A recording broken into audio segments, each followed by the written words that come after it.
Hello guys, so ngayon magbablog tayo and mag-review tayo ng movie and its title is What's Inside. It's What's Inside. So available na siya sa Netflix and ayan, makikita nyo kung saan silang film fest sumali. So ayan, so It's What's Inside. Ayan, nakalagay dyan, nobody is living the same as they came. Kwento to ng parang friendship sila. Ayan, which is yan yung mga bida. Yan ba sila dyan? 2, 4, 6, 8. Yan, so 8 sila na magkakaibigan. But yung isa dyan, which is itong lalaki na to is nung birthday nung isang lalaki dito, si Dennis ata, which is yan yung lalaki na yan, yung nakaputi, birthday niya. Tapos parang nangyari yon during their college, ay magka-college ata sila, hindi ko masyadong tandaan, or college na ba, pero basta yung parang tapos na sila sa school, ganun.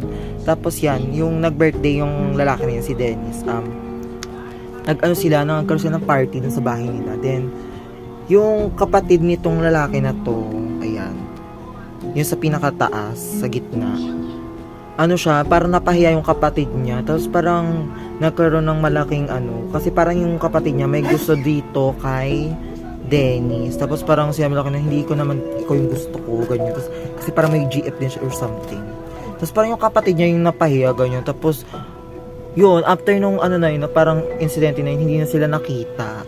Yung kapatid niyong lalaki na to, pati siya, matagal na sila hindi nakita. Tapos nabalitaan na lang nila na tawag dito, yung lalaki daw na to is nagtatrabaho siya sa parang isang big tech company, ganun. Tapos yun, nagkaroon sila ng reunion. Tapos inimbitahan nila to kasi itong lalaki na to, siya yung parang pasimuno ng mga game sa tropa nila. Parang siya yung ng mga laro ba, ganun. Like para ma-enjoy nila yung ang tawag dito, yung get together nila, ganyan. Tapos yun, so yun, nag-start yung movie na na pagdating nitong lalaki, parang na-shock silang lahat kasi hindi na in-expect na dadating yung lalaki na yan. Kasi hindi ba parang nagkaroon ng pagkapahiya yung yung kapatid niya din siya dun sa event ni Dennis before. Pero eventually iniimbitahan pa rin siya nitong lalaki na to, ito. Inimbitahan pa rin siya niya. Kasi parang yung nanay niyan may bahay na parang gawa, may mga sculpture na something, tapos mayaman sila. Malaki yung bahay. So yung movie na to para siyang katulad dun sa yung movie na Bodies. Kaso medyo mas maganda siya doon sa Bodies kasi alam niyo na kung ano yung nangyari. So na-vlog ko na yung Bodies na movie. Kung gusto niyo yun, tignan niyo na lang yung yung kinoment ko doon. So ayan yung nangyari nga, pumunta siya dun sa bahay, itong lalaki na to. Tapos yun, may dala siyang isang malaking box na briefcase yun, may case siya na dala. Tapos yun, parang may laman yun na parang you can actually magpalit-palit ba, like kunyari ako nasa katawan ko tapos yung yung parang isip ko malilipat dito sa kabilang tawag ito, kasi yung mga kasama nyo, kasi may kinoconnect siya dito na parang parang kuryente. Tapos yun yung parang magiging way para mag-switch sila ng body, ng katawan. Kunyari, ako lilipat ako dito sa katawan nito. Tapos gano'n. Basta gano'n yung mangyari. Tapos, ayun, ang nangyari is, nag-switch sila ng first time. Tapos, parang okay, na-weirdohan sila ganyan. Pero parang na-enjoy nila. Pero bumalik agad ulit sila. Then, the second time, doon na nagsimula magkagulo yung nila. Kasi parang, yung mga insecurities nila, like kunyari, may isa kasing babae dito, which is, ayan, ito. Yung nakaputi na hawak ng lalaki naka-blue. Siya, may insecurity siya doon sa babae na to. Ito. Yan, dyan, dito sa babae. May insecurity siya dyan kasi siya parang nag-a-advocate siya. Tapos, siya, parang wala masyadong sa kanya, parang mga vegan thing. Itong babae na naka-red, ayan. Nag-advocate din siya, pero ang dami niyang engagement sa Instagram. Tapos like kunyari isang post niya parang like ang daming humahanga sa kanya, ganun. Tapos yun, parang yung mga insecurities nila parang mas better na ganito na lang tayo, na nasa ibang katawan tayo, ganyan. Tapos yun, parang yun, in-enjoy nila yung katawan ng ibang tao kasi nga 'di ba nandoon na sila sa katawan noon, yung parang isip nila nandoon nalipat.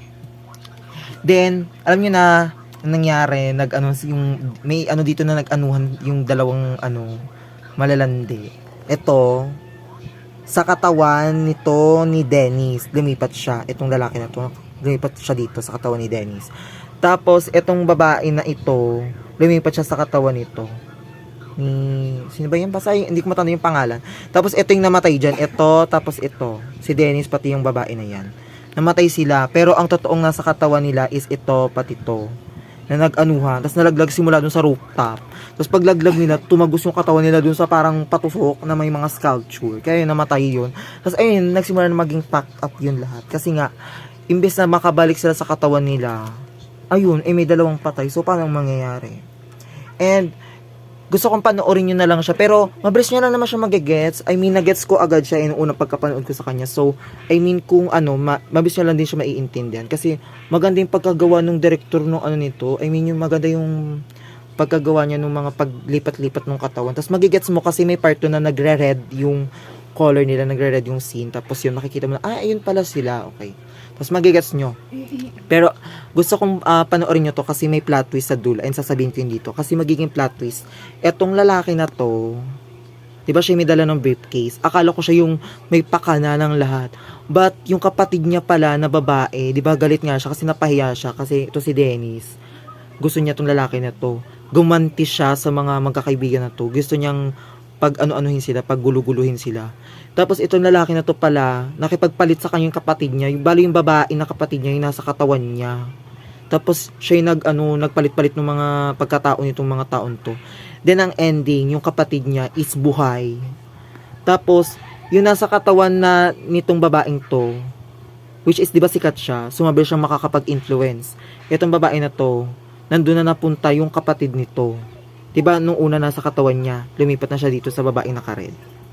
Yan. Sa babaeng yan. So, yun. Kung gusto niyo panoorin nyo na lang kasi medyo naguguluhan din ako na i-explain. Pero, once sa pinanood yung movie, mag-guess nyo naman siya agad. And, kung i-rate ko to, 9/10 kasi ang ganda, promise. Ang ganda. Akala ko dati parang ang pangit kasi parang, okay, Netflix lang naman. So, hindi ako masyadong expect na mag sobrang ganda. But yun, nag-exceed siya dun sa expectations ko. And, yun lang. Thanks! Ayun, narrate ko na pala. So, tama.